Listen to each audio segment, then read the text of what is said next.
es abrir el turno de preguntas, que creo que ha sido muy interesante. Aquí ya se levantan algunas manos. Tenemos por ahí el micrófono. ¿Quién ha sido? ¿Se me ha ido muy rápido? Bueno, la señora primero, si me permite, empieza tú y luego ya va muy bien. Gracias. Bueno, muchas gracias. Como hemos dicho esta mañana, por favor, presentáis a la hora de intervenir, decir quiénes sois y luego ya se hace la pregunta o la observación o comentario que se quiera trasladar. Muy bien, yo soy Marta García de Casasola y vengo de la Universidad de Sevilla y he participado en la redacción de una evaluación de impacto patrimonial que presentaré mañana. Mi pregunta va a ser todo para José Antonio, porque me han surgido algunas dudas. He creído entender que has aclarado tú, pero no sé si me he enterado bien. Y la pregunta es la siguiente. ¿En qué momento se redacta la evaluación de impacto ambiental? A los inicios de la redacción del proyecto, porque me ha parecido entender que decías que había como un acompañamiento en las distintas fases del proyecto. Esa es la primera pregunta. La segunda es quién lo redacta, no solo el perfil técnico, sino que también, que tiene, has dicho también que la administración hace un papel, pero eso no me ha quedado claro también, y si tiene que ser un equipo, disciplinas que participan, e incluso si puede ser o no, miembros que participan en la redacción del proyecto que se está evaluando. Esas serían como las preguntas. Y luego si hay un seguimiento, que también es algo que se ha hablado esta mañana y que me parece importante. Muchas gracias. Muy bien, vamos a ver, mira, la evaluación de impacto ambiental es un procedimiento administrativo que digamos, se incardina, se inserta dentro de un procedimiento general de autorización de una actividad. Digamos que es el pronunciamiento del órgano ambiental, pero en el caso de una línea eléctrica, que ya voy a seguir con ese ejemplo, la línea eléctrica, el organismo que autoriza la línea eléctrica es, en este caso, esa que os puse el ejemplo, es el Ministerio de Industria. Ese es el organismo que, además de recabar nuestro informe ambiental, que si es negativo ya puede tener positivo todos los demás, esa línea eléctrica ya no va para adelante, pero ese organismo sustantivo, que es el que tiene que autorizar el proyecto, y si es una granja, el organismo sustantivo será Agricultura, que es el que tiene que autorizarle pues, a tener tantos lechones o tantas aves o lo que sea. Nuestra evaluación de impacto ambiental es un procedimiento, digamos, para evaluar los aspectos ambientales. Nos apoyamos también en todas las administraciones que tengan algo que aportar desde el punto de vista ambiental, porque ambientalmente nosotros, la Consejería de Medio Ambiente, digamos, que es, digamos, la gestora de esto, pero medio ambiente, como dije antes, no es solamente los árboles, las plantas o los animales o el agua. Medio ambiente es también el paisaje, medio ambiente es el patrimonio cultural. Entonces, el procedimiento, el estudio de impacto ambiental, digamos que eso es el procedimiento. ¿Cómo se lleva a cabo el procedimiento? Pues el responsable del proyecto, quien va a llevar a efecto el proyecto, es el que tiene que presentar el estudio de impacto ambiental. El estudio de impacto ambiental es un documento en el cual pues, se recogen todas las actuaciones del proyecto, los impactos que genera el proyecto, las medidas correctoras y ya respondiendo a tu última pregunta, el plan de seguimiento y vigilancia. Evidentemente, una vez que un proyecto se implanta, se establecen una serie de medidas correctoras en la fase de funcionamiento, pues lógicamente hay que vigilar que se cumplan esas medidas correctoras o protectoras y dentro del procedimiento, dentro del estudio de impacto ambiental, habrá un apartado que se llama plan de seguimiento y vigilancia. El estudio de impacto ambiental debe de estar redactado lógicamente por un equipo multidisciplinar. ¿Por qué? Pues porque evidentemente no hay nadie que sea capaz de dominarlo todo. Es muy difícil que alguien sepa de ruidos, de contaminación atmosférica, de aguas, de flora, de fauna y de todo. Lo ideal es que sea un equipo multidisciplinar. el papel de la administración es evaluar ese documento que le presenta el promotor. A nosotros nos importa menos que el cemento que utilice sea un H125 o un H250, eso se lo presentará a quien tenga que presentárselo. A nosotros lo que sí queremos es que todos los aspectos del proyecto que tengan incidencia ambiental vengan bien recogidos. Y eso es lo que nosotros evaluamos. Y eso es vinculante. O sea, nosotros el dictamen que emitimos es un dictamen vinculante. Dictamen vinculante que nos puede venir dado de otro organismo, como he dicho antes. En la fase en la cual nosotros estamos evaluando, nosotros evacuamos a Cultura un informe y le decimos, mire usted, Cultura, le mando la memoria de este proyecto que nos han mandado por si pudieran verse comprometidos bienes culturales a proteger. Si Cultura dice, hombre, y tanto, como que lo quieren poner encima de una villa romana, pues hemos terminado. O sea, nosotros decimos declaración de impacto ambiental desfavorable, se la mandamos al órgano sustantivo y el órgano sustantivo pues no le queda otra que decir desfavorable, porque es vinculante. Eso sería un poco el esquema de cómo funciona eso.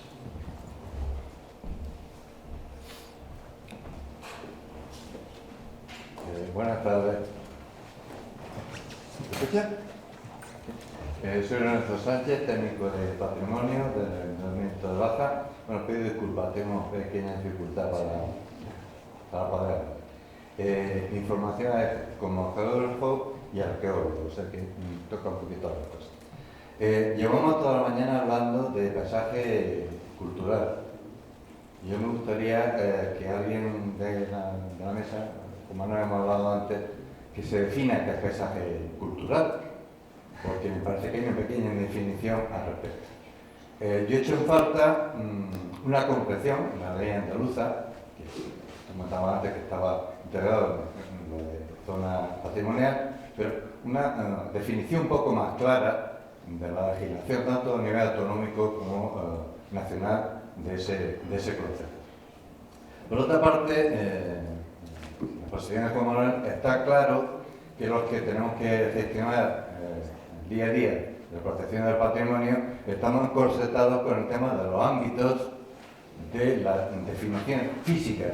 Hasta aquí es patrimonial, hasta aquí es conjunto histórico, 5 metros más allá no. Por ejemplo, en el caso de Baza tenemos un conjunto histórico sin ámbito de protección, sin ámbito exterior, sin entorno, y nos construyen mamotretos de acero y cristal a 3 metros al otro lado de la calle, donde está delimitada la zona física del conjunto histórico. Ahí no hay cuencas visuales que valgan, no hay nada.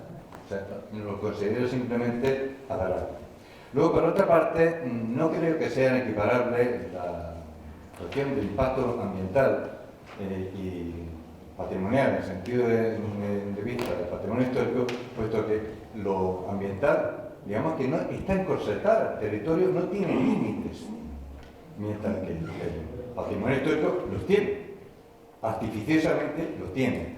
Como he expresado, el problema que supone, Lechuga, es que hicimos el ámbito hasta 200 metros y una de esas torres un poquito más allá, pero sin embargo el impacto visual respecto a la ciudad existe.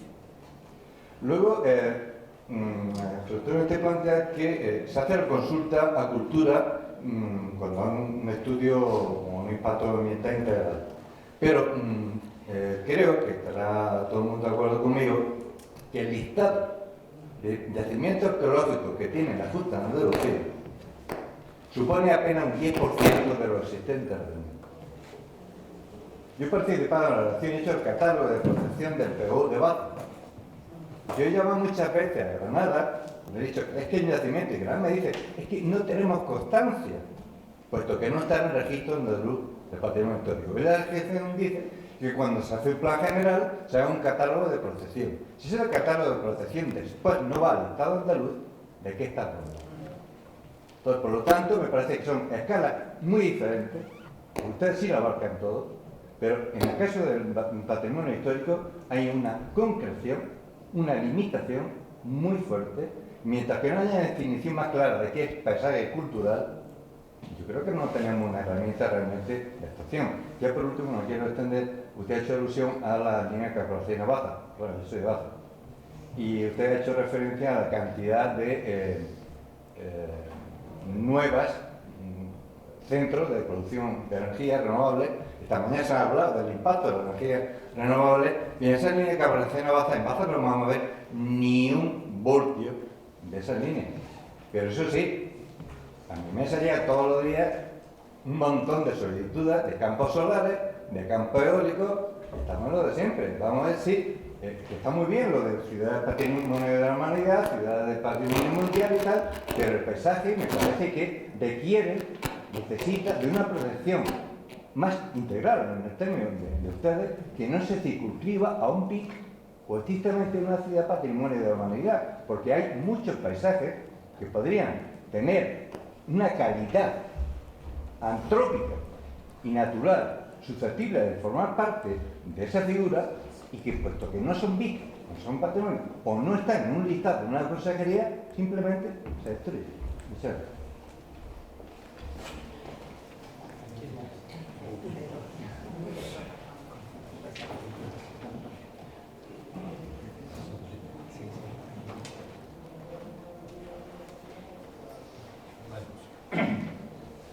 ¿No hay grabación? Vamos a pasar con el sonido que se ha ido. Ahora. Bueno, ha hecho muchas preguntas. No sé si de las que me tocan me acordaré de todas, si no, pues las voy a repetir y ya está.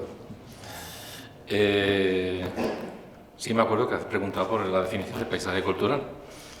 Efectivamente, yo no te voy a dar aquí la definición de paisaje cultural porque de momento no la tengo en mi mano. Como paisaje, la definición de paisaje, sí existe una definición de paisaje. El Convenio Europeo define lo que es el paisaje y de ahí se puede extrapolar lo que es el paisaje cultural. Es lo más que se puede decir. No sé si existe alguna definición más concreta. Desprotegido no está desprotegido, por muchas razones. Entre otras porque tenemos que entender que todo, incluido el patrimonio, tiene distintos grados, distintos gradientes. En el territorio actuamos 3 administraciones: la estatal, la autonómica y la municipal. Las 3 estamos obligados por la Constitución a velar por la protección del patrimonio. Las 3. Cada una con sus instrumentos. Evidentemente, el Estado tiene sus propias competencias para declaración de BIC, etcétera, etcétera. La Junta de Andalucía, en este caso, también tiene sus propias competencias para declarar lo más relevante del patrimonio histórico español, pues bien de interés cultural, por ejemplo, u otras figuras similares. Y de identificar, en la medida que puede, con la ayuda de las universidades y con otros instrumentos, el patrimonio histórico que existe. Los ayuntamientos tienen el deber de conservar el patrimonio que existe en su término municipal. Eso lo dice también el artículo 2 de nuestra Ley de Andalucía. Bien, esto es como, para que la gente nos entienda, como un tema del conjunto histórico. ¿Quién protege el conjunto histórico? El conjunto histórico es un ámbito urbano, normalmente, en donde existen multitud de edificaciones y de espacios públicos. Algunos, la catedral, a lo mejor, algún palacio, algún espacio, algún jardín, pueden estar declarados bienes de interés cultural, incluso tener marcados unos entornos. Y el resto de las edificaciones, ¿quién las protege, entre comillas? Pues se protegen a través de la escala municipal, es decir, planeamiento municipal. El planeamiento municipal es complementario a nuestras protecciones. No todo tiene que ser BIC, en absoluto, como tampoco todo tiene que ser patrimonio mundial, como se ha puesto de manifiesto esta mañana y se ha reiterado, para que se proteja, para que se valore, para que se visite. Sino que lo más relevante, evidentemente, tiene una protección singular. Pero el resto del patrimonio, que es la mayor cantidad, el volumen, yo en mis clases, que doy varios másteres, hago un ejemplo gráfico de lo que es esa escalada, ahora lo contaré. Lo mayor, evidentemente, la mayor cantidad de patrimonio es un patrimonio que no es de relevancia a nivel autonómico y por tanto no tiene por qué ser declarado bien de interés cultural. ¿Quién protege eso? Evidentemente el ayuntamiento. ¿Con qué? Con sus normas. sus normas, su principal norma de planeamiento urbanístico, sus catálogos urbanísticos, por ejemplo, y estableciendo unas ordenaciones urbanísticas acorde con lo que se puede hacer en el territorio, que se puede hacer en la ciudad y con los elementos patrimoniales, culturales o naturales que existen en el mismo. Por lo tanto, existe siempre una de esas. Territorialmente, evidentemente, puede venir otra vez una ordenación territorial que lo que hace es, sobrepuesto a todo lo anterior o imponiéndose a lo anterior, establecer determinados ámbitos de protección, de escalas, etc. Por lo tanto, debemos entender la protección del patrimonio como una escala, una escala gradual, donde cada uno tenemos que cumplir nuestra función. Yo en las clases que doy hago un ejemplo, que no me he traído aquí, lógicamente, en donde pongo un ejemplo visual, ¿no? Imaginaros que bueno, el patrimonio son como bloques, imaginaros como... Y esos bloques de piedra, pues en función de la posición que tenga con respecto al suelo, pues son elementos del patrimonio más relevantes o menos relevantes patrimonialmente. Evidentemente, hay muchos elementos que tienen poca, media o escasa relevancia y muy poquitos que son los que tienen una relevancia que pueden alcanzar una escala autonómica o nacional. En el fondo te da una pirámide, que es el dibujo que pongo, una pirámide, en donde la parte de arriba, que es eso que forman los BIC, esos BIC famosos que todo el mundo menciona, pues quedan bajo la tutela o del Estado o de la Administración autonómica, según competencias, pero vamos, están ahí. El resto de la escala, hacia abajo, toda la pirámide, evidentemente es patrimonio histórico. ¿A quién le corresponde o quién puede protegerlo? Evidentemente, los propios ayuntamientos con sus instrumentos. Yo redacté el catálogo, como también he sido redactor de planes especiales, yo redacté el catálogo urbanístico de la ciudad de Écija, conjunto histórico. Esa ciudad tiene, ya no me acuerdo exactamente las cifras, pero vamos, no echaré mucha cuenta, pero proporciones. Tendrá dentro de su conjunto histórico, que es bastante grande, pues del orden de 10, 12 o 14 BIC, con sus entornos. ¿Sabe cuántos elementos metimos en el catálogo urbanístico? Y por lo tanto tiene una protección a distintas escalas, no solamente la fachada, sino tipología, según integral, parcial, etcétera, etcétera. Casi 3.000 edificios. ¿Qué dejamos fuera? Está protegido casi todo, que además es lo que dice la ley del Estado. En el conjunto histórico, el catálogo de edificios es el que termina de definir la protección de cada elemento.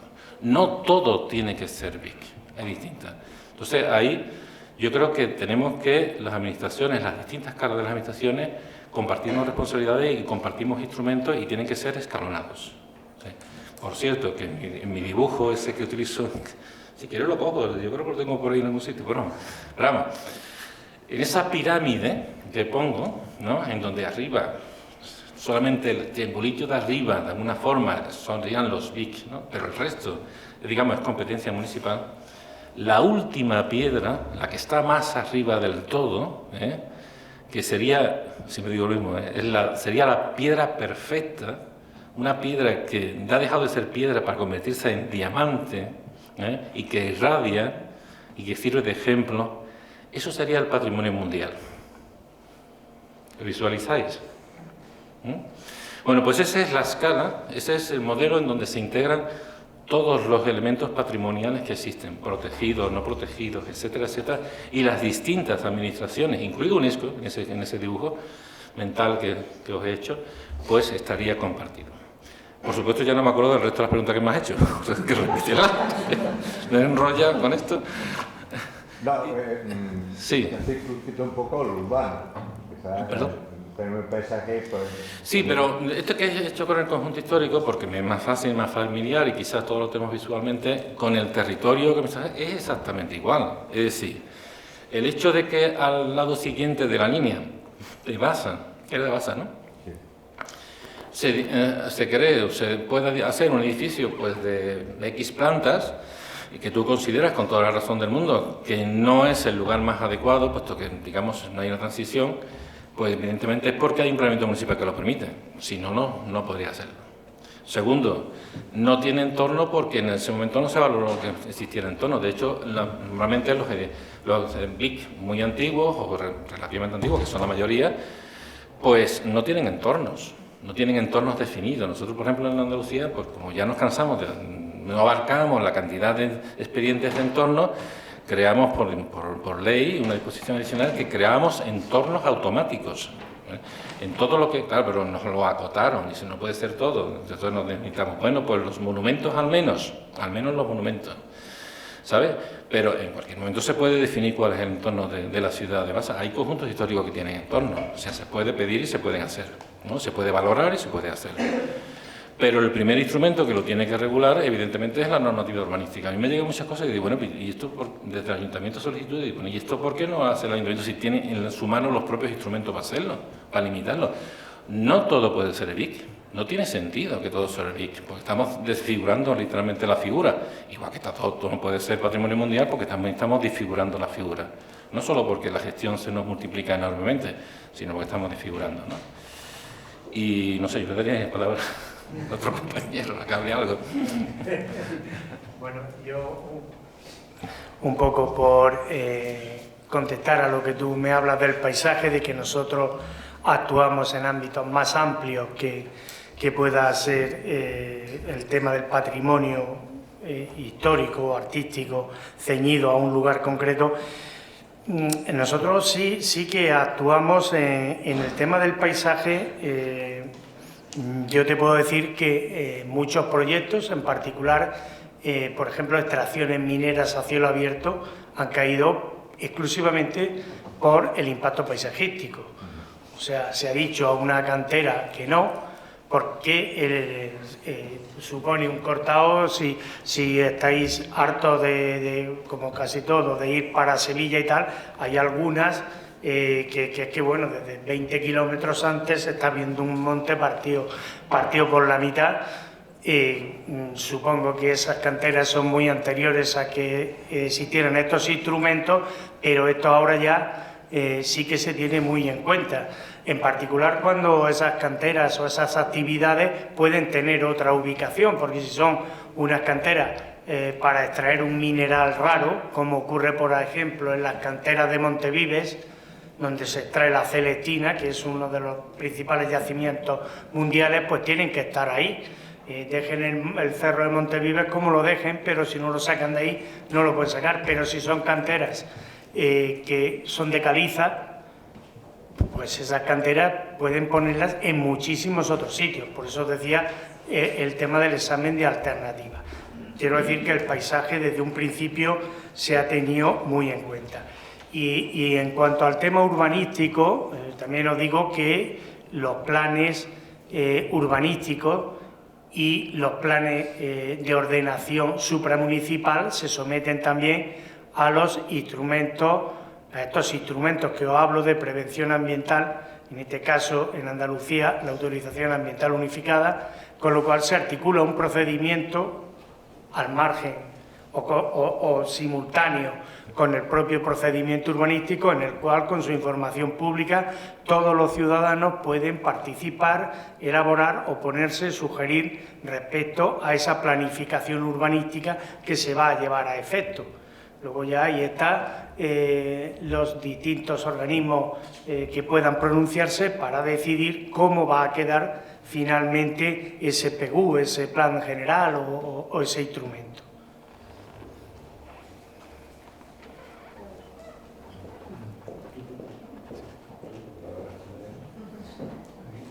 Había pedido también la no, pues bueno, no importaba el orden. Lo digo porque por el tiempo que vamos, las dos intervenciones que he intervenido al final, sí, con las tres intervenciones y... Bueno, será una pregunta muy breve. Has dicho que habéis introducido un informe de impacto en planes de gestiones, pero si está en un plan de gestión, ¿qué fuerza legal tiene para pedirlo o cómo se instrumenta? Porque claro, estamos dándole vueltas todo el tiempo a la necesidad de soporte legal y no entiendo cómo lo puedes exigir o pedir a partir de un plan de gestión. El ámbito que lo he comentado ha sido en el de los dólmenes de Antequera. Entonces ahí hay un ámbito de lo que es el plan director y otro ámbito que es el plan director, que es el documento que rige, digamos, la ordenación del ámbito estricto de lo que es el conjunto arqueológico. El conjunto arqueológico es todo propiedad pública, propiedad de la Junta de Andalucía en este caso, y lo que hace es ordenarse a sí mismo, con lo cual es fácil, digamos, introducir esos conceptos porque nos estamos ordenando a nosotros mismos. El plan de gestión es más amplio porque es de la totalidad del ámbito en donde está reconocido como patrimonio mundial, no solamente los bienes, sino también las zonas de amortiguamiento. Ese plan de gestión han participado también el propio ayuntamiento, lógicamente, y otras administraciones.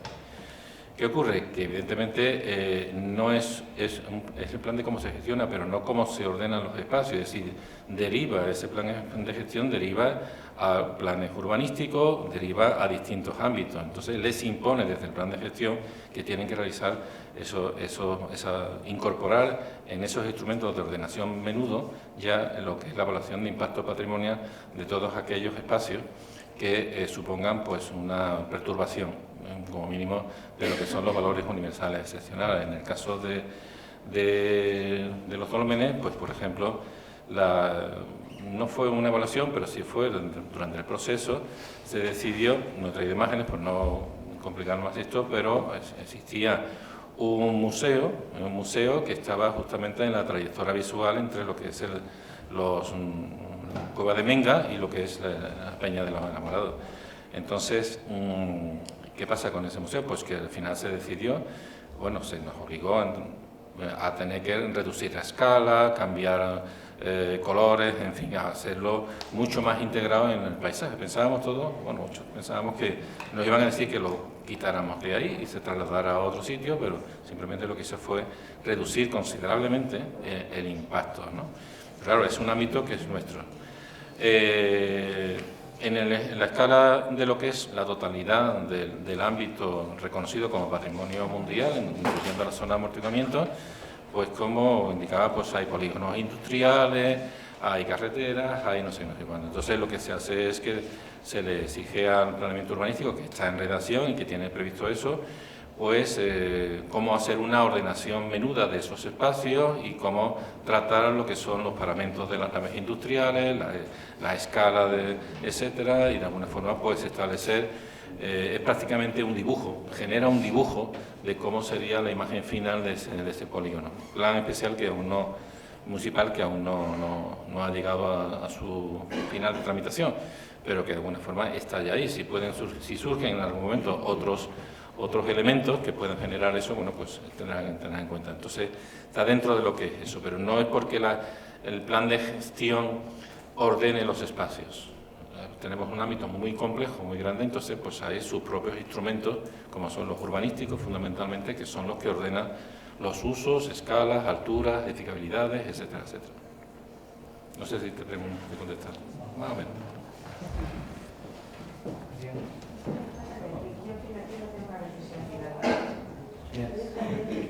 José Antonio, conocer tu opinión, bueno, felicitaros a todos por vuestra intervención, pero conocer tu opinión respecto a los dos documentos que estamos hablando, los dos procedimientos que hemos debatido también estos días, de evaluación de impacto ambiental y el patrimonial. El patrimonial en todo este proceso ahora de gestión, de tramitación, veremos a ver cómo acaba. Conocer tu opinión a ese respecto. Yo por lo menos la percepción que tengo desde el inicio de los 80, cuando empiezan los impactos ambientales, etcétera, el tema patrimonial estaba relegado a un segundo plano muy ignorado, ¿no?, dentro del documento. Incluso yo creo que la mayoría no existía, y sí que es cierto que ha ido cogiendo peso a lo largo del tiempo, al igual que ha ido cogiendo peso el aspecto patrimonial, ¿no? Entonces, con la aparición del documento ahora de la tramitación, de la gestión del plan de impacto patrimonial, ¿crees que se están duplicando procedimientos? Porque en el caso concreto de paisajes culturales tiene prácticamente tanto peso un estudio de impacto ambiental desde un punto de vista ambientalista puramente como patrimonial, ¿no? Si se nos dan los dos procedimientos y coge más peso todavía la evaluación de impacto ambiental del apartado patrimonial, de alguna manera entraría en conflicto con el patrimonial. ¿Duplicamos procedimientos o habría que potenciar más el aspecto patrimonial dentro del ambiental? Mi opinión es que la evaluación de impacto ambiental es un proceso que se inicia para proyectos concretos, para una serie de factores ambientales muy específicos. Yo recuerdo que al principio, cuando yo empecé a tocar esto, nos mandaban una serie de tablas, que no sé muy bien de dónde salían, pero bueno, de vez en cuando nos llegaban allí las matrices de Leopold y una serie de documentos en el cual pues tú decías impacto admisible, moderado, severo, crítico, luego hacía una suma y tal. Bueno, eso a fin de cuentas nos dimos cuenta de que no llevaba a ninguna parte.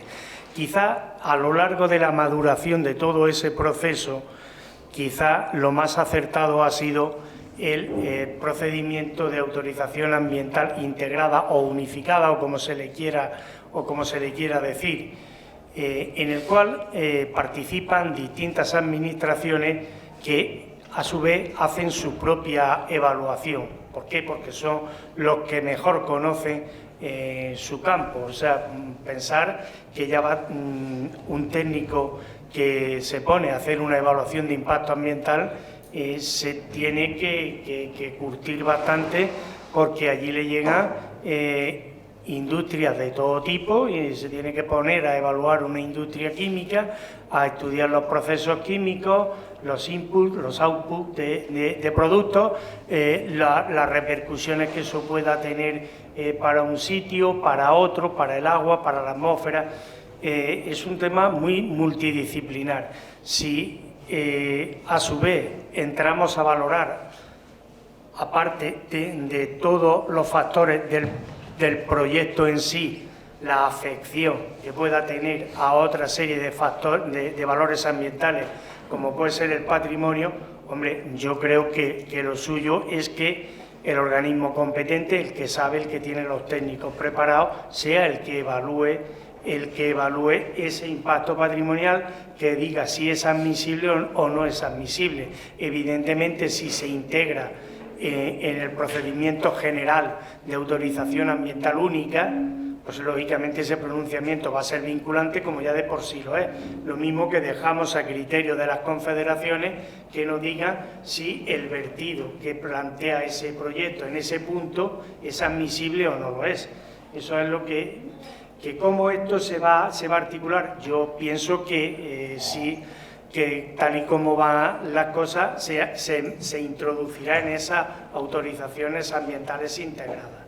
Yo creo que sí, porque te puedo decir que más reticencias que ha habido por parte de las confederaciones eran muy reticentes. Al principio ni siquiera querían mandar la información que se les pedía, y bueno, pues se ha asumido. Ellos decían que ellos eran el organismo de Cuenca, tal, y nosotros les decíamos, pues si no hay ningún problema. Si tú me dices que ahí tú no vas a autorizar un vertido, yo no voy a dar una evaluación de impacto ambiental favorable, salvo que el promotor diga que no, que el vertido en vez de aquí lo va a poner aquí, y cuando lo diga yo te voy a consultar para que me digas si en el nuevo punto te parece admisible o no.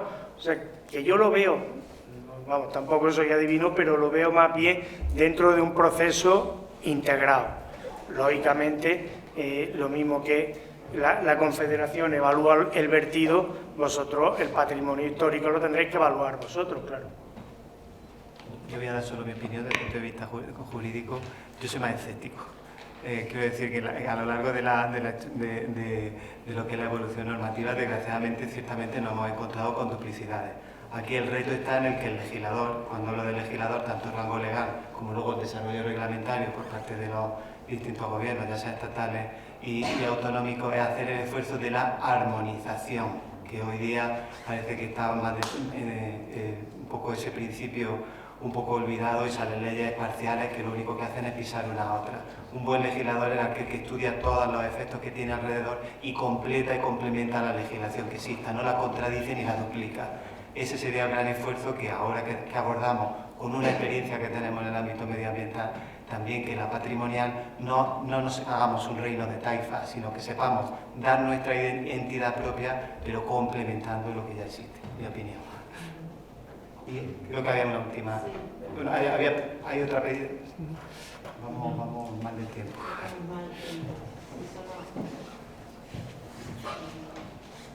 Solo quería hacer una reflexión, más que una pregunta, o si quieres una manifestación de deseo, como dicen en inglés, un wishful thinking, sobre todo lo que estamos hablando.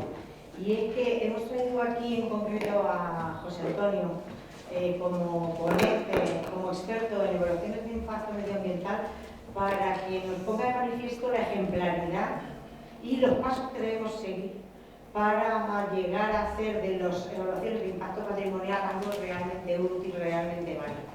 Es decir, ya tenéis mucho camino andado, sobre todo en lo que concierne al ámbito legislativo, y nosotros queremos seguir ese camino un poco en la línea que decía José Miguel, es decir, armonizando ambas cosas y no como siempre creando departamentos estancos, porque si hay algo que sucede en los paisajes culturales es que confluyen dos ámbitos que aquí se han puesto de manifiesto: el ámbito cultural por un lado y patrimonial, que también incluye el ambiental. Te preguntaba antes qué era un paisaje cultural.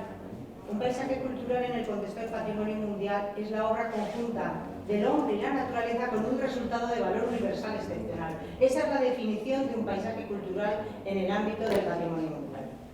Entonces, la definición es absolutamente aclaratoria de cómo debemos hacer armonizar o confluir tanto las evaluaciones de los riesgos patrimoniales como los riesgos ambientales. Estabas hablando, y tomo nota de tu ponencia, sobre minimización de impactos. También necesitamos minimizar los impactos en el contexto patrimonial. Hablabas de mejorar las técnicas disponibles a través de documentos elaborados por expertos. También necesitamos hacer eso en el ámbito patrimonial. Hablabas también de medidas compensatorias. Por supuesto que tenemos que hablar de medidas compensatorias a los impactos que se producen en el ámbito patrimonial. Y lo que más me ha gustado de todo, hablabas de autorizaciones ambientales integradas. Necesitamos integrar medio ambiente y cultura y patrimonio en el contexto de los paisajes culturales a la hora de hablar de evaluaciones de impacto patrimonial. En el mismo contexto que incorporamos también las evaluaciones de impacto ambiental. Tiene que ser algo recíproco, bidireccional y también que tenga la misma cobertura legislativa. En ese punto pondremos en valor, estaremos al mismo nivel y podremos trabajar de manera armonizada, medio ambiente, cultura, y los paisajes culturales van a ser paradigmáticos en ese sentido.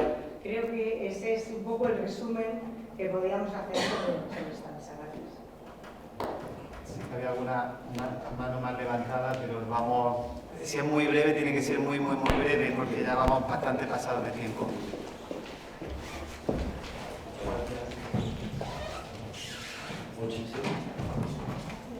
Sí, muchas gracias. Y a Lee por la explicación que lo acaban de hacer. Hemos dado muchas gracias, pero por el conocimiento, por el desconocimiento. Se contempla la posibilidad de que haya sitios marinos con una notable relevancia e importancia en los hechos históricos. Por ejemplo, en nuestro país haya habido un gran naufragio en la altura del Mojuno, en la zona levantina, o aquellos lugares donde ha habido batallas decisivas, se me viene a la cabeza la de Tolosa, donde la ausencia de documentos escritos, la arqueología pueda dar sorpresas como en Turuñero.